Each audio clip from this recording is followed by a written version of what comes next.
Chapter 12. Thinking. No word is more constantly on our lips than the word think. 100 times a day we tell what we think about this thing or that. Any exceptional power of thought classes us among the most efficient of our generation. It is in their ability to think that men stand preeminently above the animals. 1. Different types of thinking. The term think or thinking is employed in so many different senses that it will be well, first of all, to come to an understanding as to its various uses. 4 different types of thinking which we shall note are 1. Chance or idle thinking. 2. Thinking in the form of uncritical belief. 3. Assimilative thinking. And 4. Deliberative thinking. Chance or idle thinking. Our thinking is of the chance or idle kind when we think to no conscious end. No particular problem is up for solution, and the stream of thought drifts along in idleness. In such thinking, immediate interest, some idle fancy, the impulse of the moment, or the suggestions from our environment determine the train of associations and give direction to our thought. In a sense, we surrender our mental bark to the winds of circumstance to drive it whithersoever they will without let or hindrance from us. Since no results are sought from our thinking, none are obtained. The best of us spend more time in these idle trains of thought than we would like to admit, while inferior and untrained minds seldom rise above this barren thought level. Not infrequently, even when we are studying a lesson which demands our best thought power, we find that an idle train of associations has supplemented the more rigid type of thinking and appropriated the field. Uncritical belief. We often say that we think a certain thing is true or false when we have, as a matter of fact, done little or no thinking about it. We only believe, or uncritically accept, the common point of view as to the truth or untruth of the matter concerned. The ancients believed that the earth was flat, and the savages that eclipses were caused by animals eating up the moon.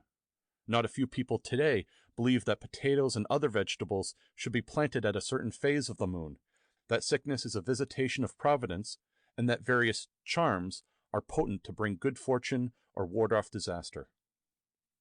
Probably not 1 in 1,000 of those who accept such beliefs could give, or have ever tried to give, any rational reason for their point of view. But we must not be too harsh towards such crude illustrations of uncritical thinking.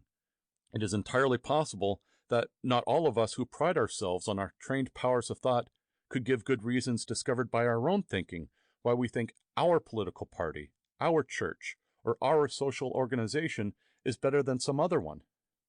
How few of us, after all, really discover our creed, join a church, or choose a political party.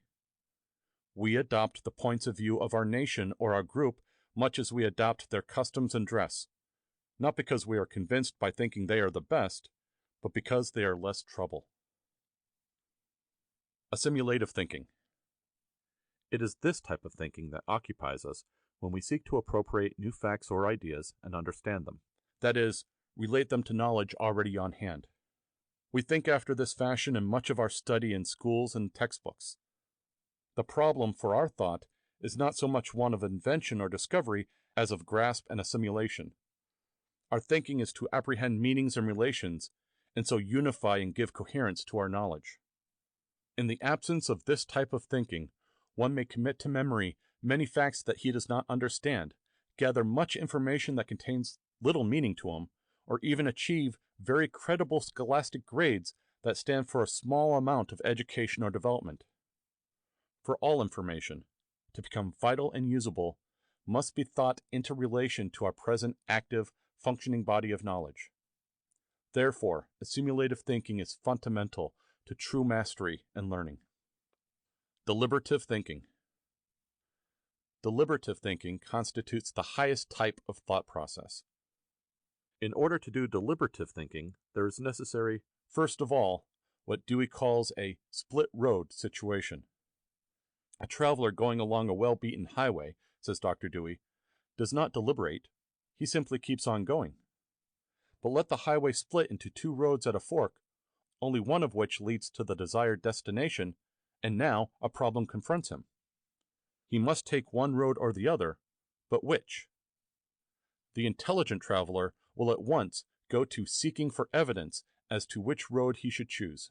He will balance this fact against that fact, and this probability against that probability, in an effort to arrive at a solution to his problem. Before we can engage in deliberative thinking, we must be confronted by some problem, some such split road situation in our mental stream. We must have something to think about. It is this fact that makes one writer say that the great purpose of one's education is not to solve all his problems for him.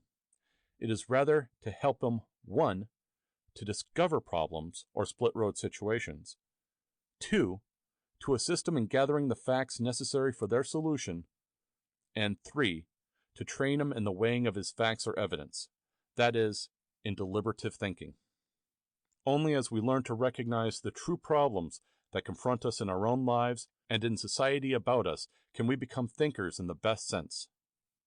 Our own plans and projects, the questions of right and wrong that are constantly arising, the social, political, and religious problems awaiting solution, all afford the opportunity and the necessity for deliberative thinking. And unhappy is the pupil whose schoolwork does not set the problems and employ the methods which will ensure training in this as well as in the assimilative type of thinking. Every school subject, besides supplying certain information to be learned, should present its problems requiring true deliberative thinking within the range of development and the ability of the pupil. And no subject, literature, history, science, language, is without many such problems. 2. The function of thinking. All true thinking is for the purpose of discovering relations between the things we think about. Imagine a world in which nothing is related to anything else, in which every object perceived, remembered, or imagined stands absolutely by itself, independent and self-sufficient. What chaos it would be! We might perceive, remember, and imagine all the various objects we please, but without the power to think them together, they would all be totally unrelated, and hence have no meaning.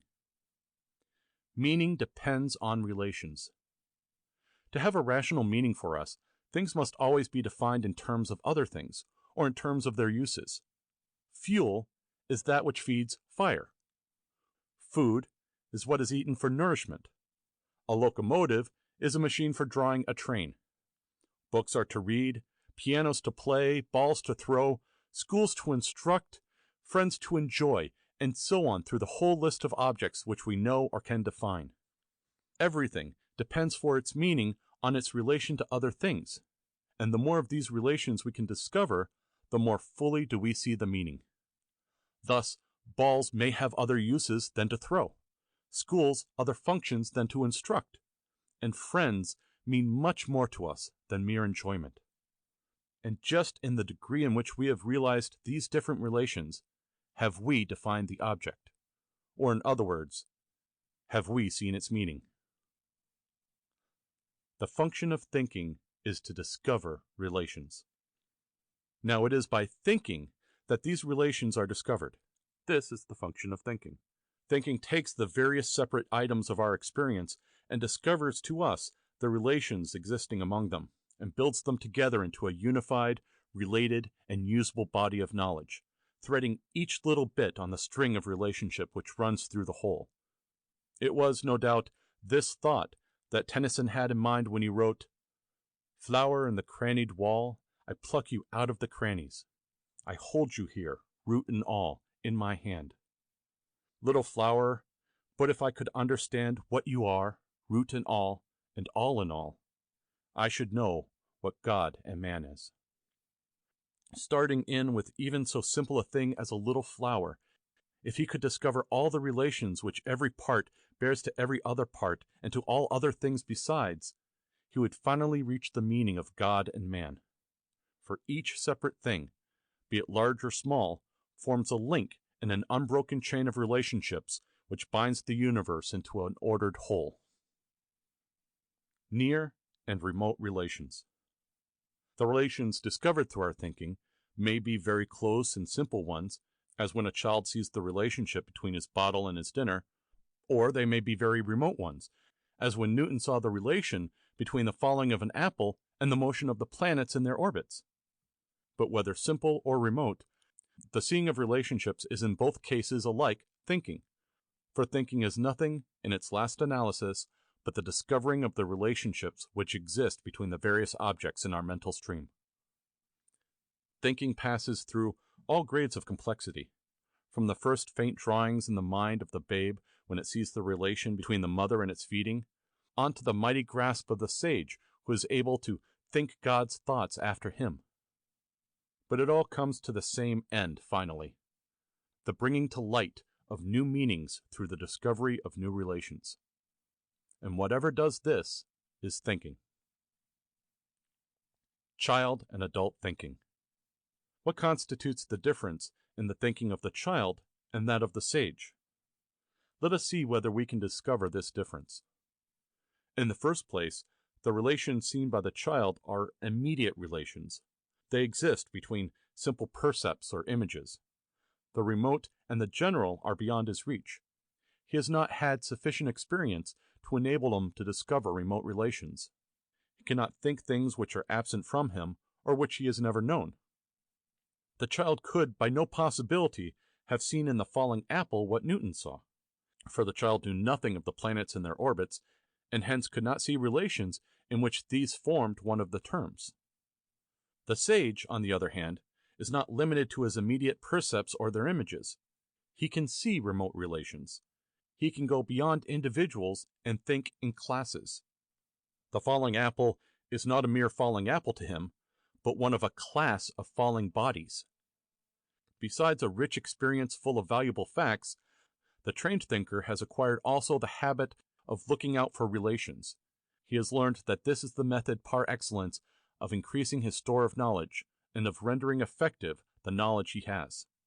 He has learned how to think. The chief business of the child is the collection of the materials of thought, seeing only the more necessary and obvious relations as he proceeds. His chief business when older grown is to seek out the network of relations which unites this mass of material, and through this process, to systematize and give new meanings to the whole. 3. The mechanism of thinking. It is evident from the foregoing discussion that we may include under the term thinking all sorts of mental processes by which relations are apprehended between different objects of thought. Thus young children think as soon as they begin to understand something of the meaning of the objects of their environment. Even animals think by means of simple and direct associations. Thinking may therefore go on in terms of the simplest and most immediate, or the most complex and distant relationships. Sensations and percepts as elements of thinking. Relations seen between sensations would mean something, but not much. Relations seen between objects immediately present to the senses would mean much more, but our thinking must go far beyond the present, and likewise far beyond individual objects. It must be able to annihilate both time and space, and to deal with millions of individuals together in one group or class. Only in this way can our thinking go beyond that of the lower animals, for a wise rat even may come to see the relation between a trap and danger, or a horse the relation between pulling with his teeth at the piece of string on the gate latch and securing his liberty. But it takes the farther-reaching mind of man to invent the trap and the latch. Perception alone does not go far enough. It is limited to immediately present objects and their most obvious relations. The perceptual image is likewise subject to similar limitations. While it enables us to dispense with the immediate presence of the object, yet it deals with separate individuals, and the world is too full of individual objects for us to deal with them separately. It is in conception, judgment, and reasoning that true thinking takes place. Our next purpose will therefore be to study these somewhat more closely, and to see how they combine in our thinking. 4. The concept. Fortunately for our thinking, the great external world, with its millions upon millions of individual objects, is so ordered that these objects can be grouped into comparatively few great classes, And for many purposes, we can deal with the class as a whole instead of with the separate individuals of the class. Thus, there are an infinite number of individual objects in the world which are comprised of matter. Yet all these myriads of individuals may be classed under the two great heads of inanimate and animate. Taking one of these again, all animate objects may be classed as either plants or animals, and these classes may again be subdivided indefinitely. Animals include mammals, birds, reptiles, insects, mollusks, and many other classes besides, each class of which may still be further separated into its orders, families, genera, species, and individuals. This arrangement economizes our thinking by allowing us to think in large terms. The concepts serve to group and classify. But the somewhat complicated form of classification just described did not come to man ready-made. Someone had to see the relationship existing among the myriads of animals of a certain class and group these together under the general term mammals. Likewise with birds, reptiles, insects, and all the rest.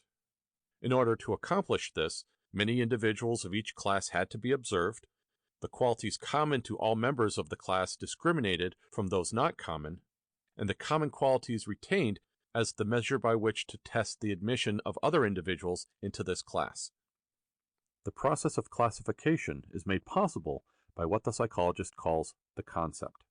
The concept enables us to think birds as well as bluebirds, robins, and wrens. It enables us to think men as well as Tom, Dick, and Harry. In other words, the concept lies at the bottom of all thinking, which rises above the seeing of the simplest relations between immediate present objects. Growth of a concept.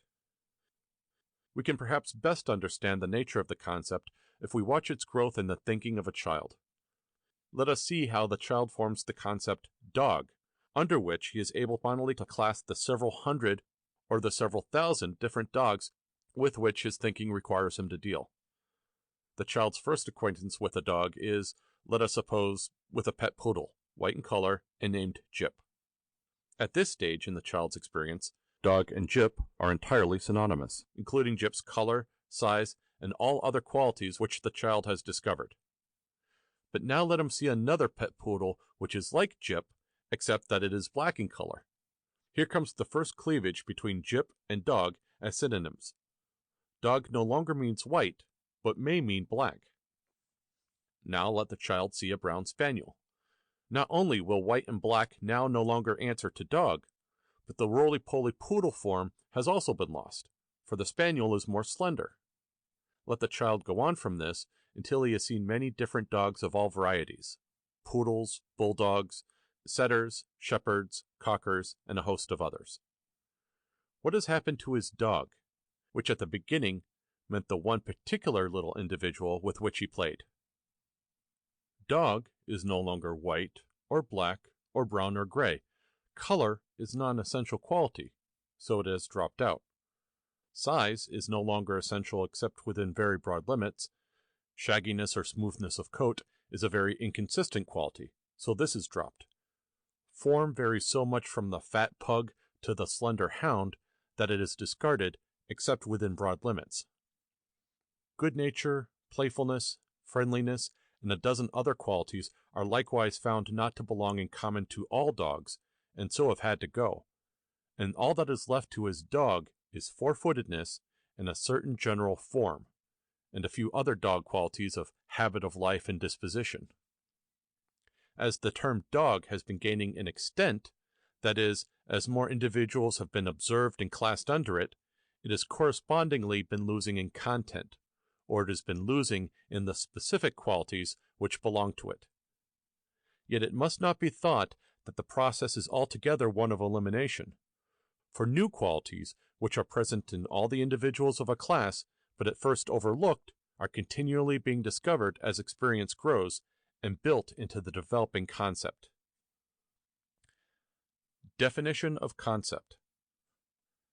A concept, then, is our general idea or notion of a class of individual objects.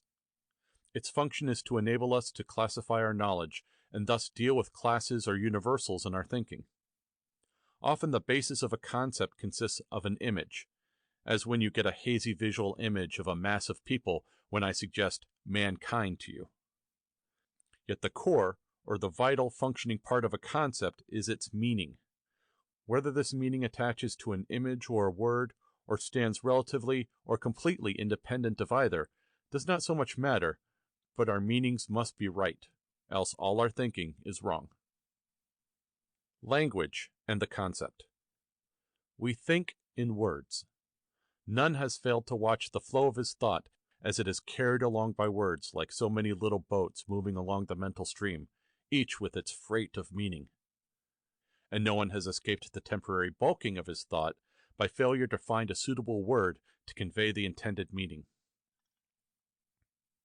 What the grammarian calls the common nouns of our language are the words by which we name our concepts and are able to speak of them to others. We define a common noun as the name of a class, and we define a concept as the meaning or idea we have of a class.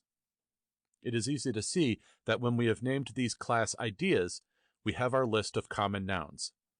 The study of the language of a people may therefore reveal much of their train of thought. The necessity for growing concepts. The development of our concepts constitutes a large part of our education, for it is evident that, since thinking rests so fundamentally on concepts, progress in our mental life must depend on a constant growth in the number and character of our concepts. Not only must we keep on adding new concepts, but the old must not remain static. When our concepts stop growing, our minds have ceased to grow. We no longer learn. This arrest of development is often seen in persons who have settled into a life of narrow routine, where the demands are few and of a simple nature. Unless they rise above their routine, they early become old fogies. Their concepts petrify from lack of use and the constant reconstruction which growth necessitates. On the other hand, the person who has upon him the constant demand to meet new situations or do better in old ones will keep on enriching his old concepts and forming new ones, or else, unable to do this, he will fail in his position. And the person who keeps on steadily enriching his concepts has discovered the secret of perpetual youth so far as his mental life is concerned. For him, there is no old age.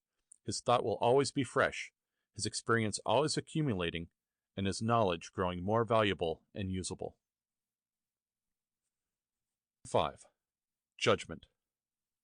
But in the building up of percepts and concepts, as well as in making use of them after they are formed, another process of thinking enters, namely, the process of judging. Nature of judgment.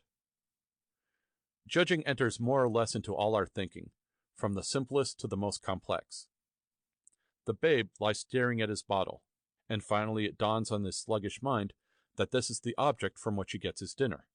He has performed a judgment. That is, he has alternately directed his attention to the object before him, and to his image of former nursing, discovered the relation existing between the two, and affirmed to himself, "This is what gives me my dinner."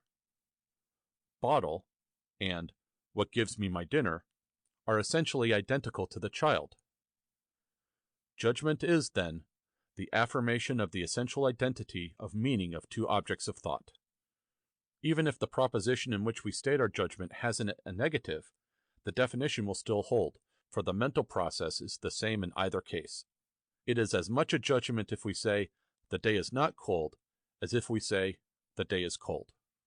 Judgment used in percepts and concepts.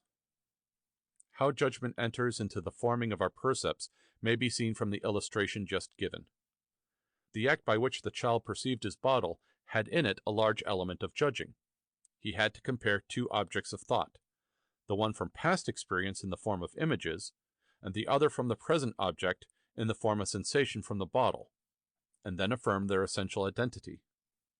Of course, it is not meant that what I have described consciously takes place in the mind of the child, but some such process lies at the bottom of every perception, whether of the child or anyone else.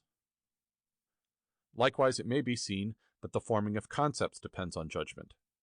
Every time that we meet a new object which has to be assigned its place in our classification, judgment is required. Suppose the child, with his immature concept dog, sees for the first time a greyhound. He must compare this new specimen with his concept dog and decide that this is or is not a dog. If he discovers the identity of meaning in the essentials of the two objects of thought, his judgment will be affirmative, and his concept will be modified in whatever extent greyhound will affect it. Judgment leads to general truths. But judgment goes much farther than to assist in building percepts and concepts.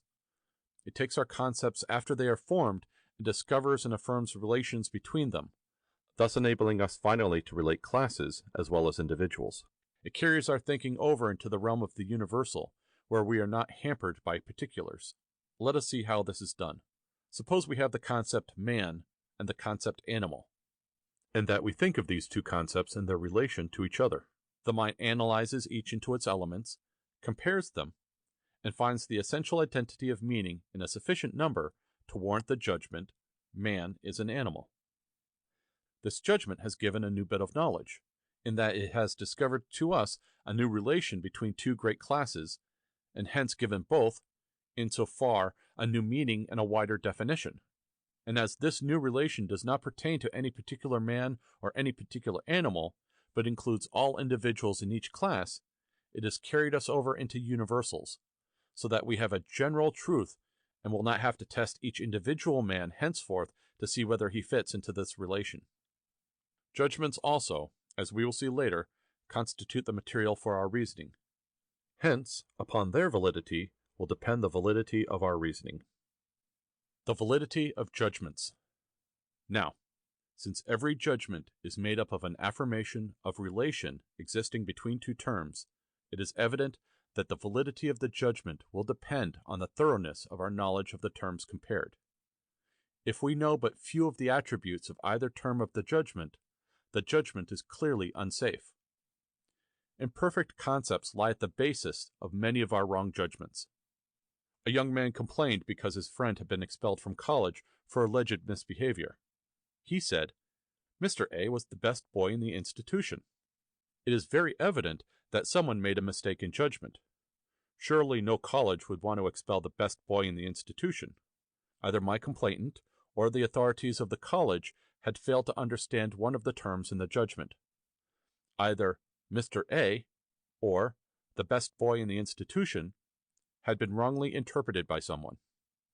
Likewise, one person will say, "Jones is a good man," while another will say, "Jones is a rascal." Such a discrepancy in judgment must come from a lack of acquaintance with Jones or a lack of knowledge of what constitutes a good man or a rascal. No doubt most of us are prone to make judgments with too little knowledge of the terms we are comparing, and it is usually those who have the least reason for confidence in their judgments who are the most certain that they cannot be mistaken. The remedy for faulty judgments is, of course, in making ourselves more certain of the terms involved, and this in turn sends us back for a review of our concepts or the experience upon which the terms depend. It is evident that no two persons can have just the same concepts, for all have not had the same experience out of which their concepts came. The concepts may be named the same, and may be nearly enough alike so that we can usually understand each other, but, after all, I have mine, and you have yours, and if we could each see the others in their true light, no doubt we should save many misunderstandings and quarrels. 6. Reasoning. All the mental processes which we have so far described find their cumulation and highest utility in reasoning. Not that reasoning comes last in the list of mental activities and cannot take place until all the others have been completed, for reasoning is in some degree present almost from the dawn of consciousness. The difference between the reasoning of the child and that of the adult is largely one of degree, of reach. Reasoning goes farther than any of the other processes of cognition, for it takes the relations expressed in judgments, and out of these relations evolves still other and more ultimate relations. Nature of reasoning. It is hard to define reasoning so as to describe the precise process which occurs, for it is so intermingled with perception, conception, and judgment that one can hardly separate them even for purposes of analysis, much less to separate them functionally. We may, however, define reasoning provisionally as thinking by means of a series of judgments with the purpose of arriving at some definite end or conclusion. What does this mean? Professor Angel has stated the matter so clearly that I will quote his illustration of the case. Suppose that we are about to make a long journey which necessitates the choice from among a number of possible routes. This is a case of the genuinely problematic kind. It requires reflection, a weighing of the pros and cons, and giving of the final decision in favor of one or other of several alternatives. In such a case, the procedure of most of us is after this order. We think of one route as being picturesque and wholly novel, but also of being expensive. We think of another as less interesting, but also as less expensive. A third is, we discover, the most expedient, but also the most costly of the three. We find ourselves confronted then with the necessity of choosing with regard to the relative merits of cheapness, beauty, and speed. We proceed to consider these points in the light of all our interests, and the decision more or less makes itself. We find, for instance, that we must, under the circumstances, select the cheapest route. How judgments function in reasoning. Such a line of thinking is very common to everyone, and one that we carry out in one form or another 1,000 times every day we live. When we come to look closely at the steps involved in arriving at a conclusion, we detect a series of judgments, often not very logically arranged, to be sure, but yet so related that the result is safely reached in the end. We compare our concept of, say, the first route, and our concept of picturesqueness, decide they agree, and affirm the judgment, this route is picturesque. Likewise, we arrive at the judgment, this route is also expensive, it is interesting, etc. Then we take the other routes and form our judgments concerning them. These judgments are all related to each other in some way, some of them being more intimately related than others. Which judgments remain as the significant ones, the ones which are used to solve the problem finally, depends on which concepts are the most vital for us with reference to the ultimate end in view. If time is the chief element, then the form of our reasoning would be something like this. 2 of the routes require more than 3 days, hence I must take the third route. If economy is the important end, the solution would be as follows. 2 routes cost more than $1,000. I cannot afford to pay more than $800. I therefore must patronize the third route. In both cases, it is evident that the conclusion is reached through a comparison of 2 or more judgments. This is the essential difference between judgment and reasoning. Whereas judgment discovers relations between concepts, reasoning discovers relations between judgments, and from this evolves a new judgment which is the conclusion sought. The example given well illustrates the ordinary method by which we reason to conclusions. Deduction and the syllogism. Logic may take the conclusion, with the 2 judgments on which it is based, and form the 3 into what is called a syllogism, of which the following is a classical type. All men are mortal. Socrates is a man. Therefore, Socrates is mortal. The first judgment is in the form of a proposition which is called the major premise, because it is general in its nature, including all men. The second is the minor premise, since it deals with a particular man. The third is the conclusion, in which a new relation is discovered between Socrates and mortality.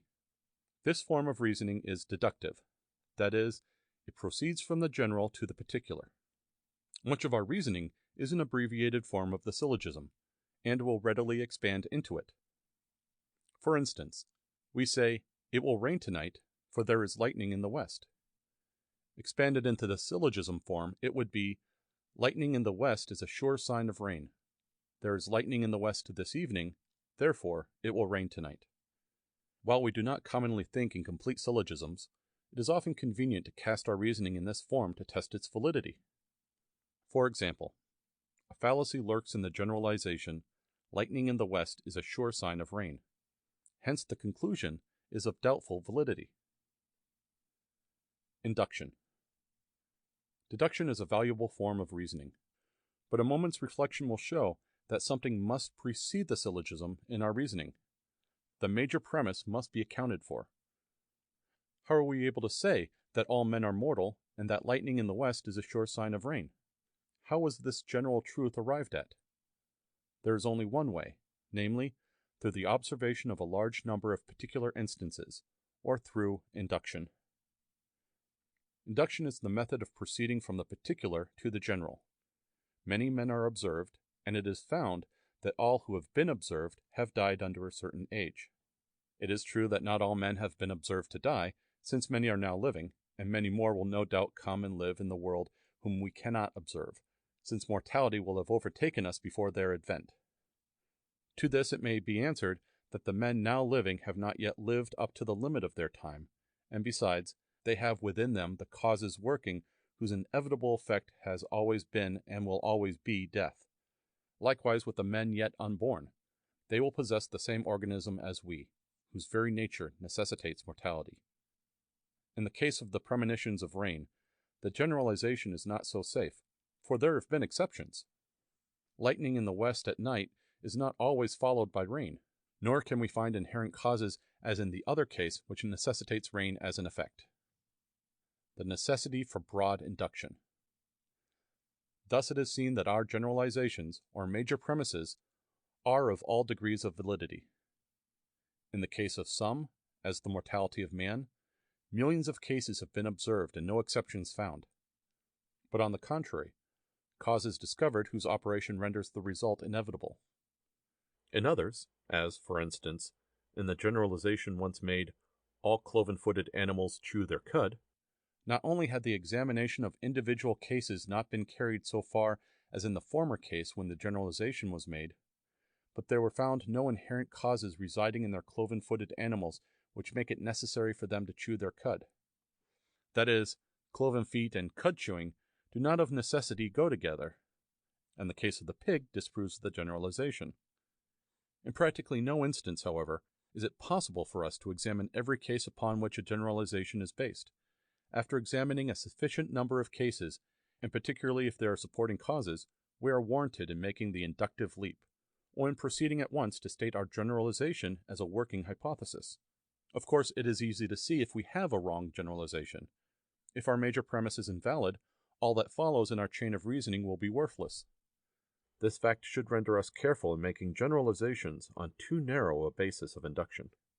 We may have observed that certain red-haired people of our acquaintance are quick-tempered, but we are not justified from this in making the general statement that all red-haired people are quick-tempered.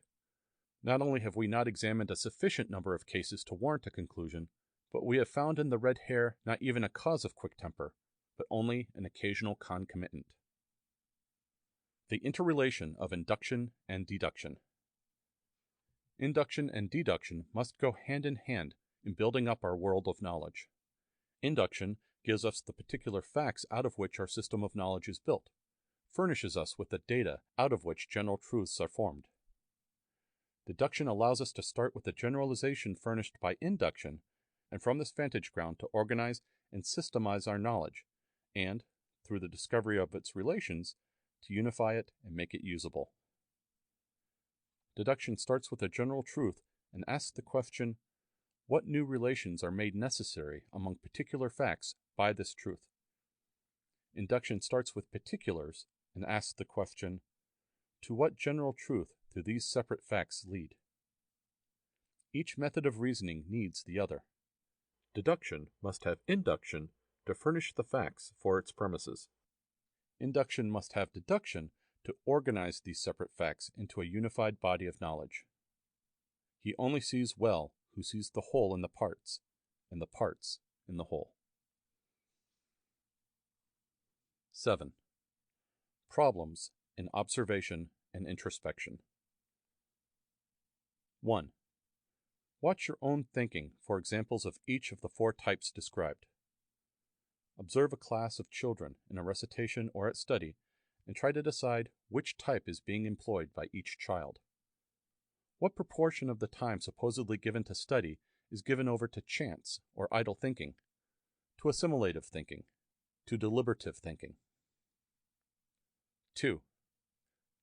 Observe children at work in school with the purpose of determining whether they are being taught to think or only to memorize certain facts. Do you find that definitions whose meanings are not clear are often required of children?